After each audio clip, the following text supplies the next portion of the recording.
Bir kechada o'zbekistonlik 2 jangchi UFC'da urushadi.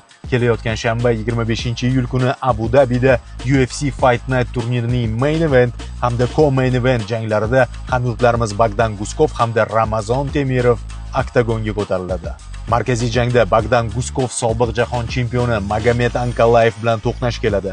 Aslida bu kechada Halil Roundtree urushishi kerak edi, biroq u jarohat oldi va UFC Guskovga chaqiruv yubordi.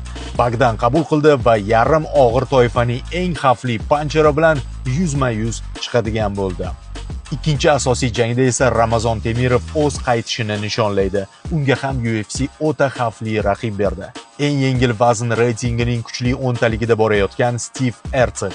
2024-yilda Ertsek Pantojaga chempionlik jangida yutqazgandi. Hozir esa 2 g'alabali seriyada ketmoqda. Temirovda UFC rekordi 2 jang, 2 g'alaba. 1 yillik tanaffusdan keyin qaytish qiladi. Hammani qiziqtiradigan savolga ham javob berib ketaman. Abu Dhabi turnirining asosiy kardi to'liqligicha Setanta Sports 1 kanalida translyatsiya qilinadi.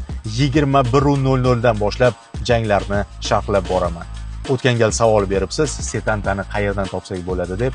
Ko'plab platformalarda alohida paket bo'lib turadi. Masalan, ITV, Kinopoisk, Allplay, TV.com, Kinom va umuman 30 ga yaqin platformalarda Setanta Sports 1 va 2 telekanallari mavjud. Boshlanish vaqti ideal, sifat maksimal darajada, efir nasib qilsa yonadi. Bizni kuzatib boring, jangchilarimizga omad.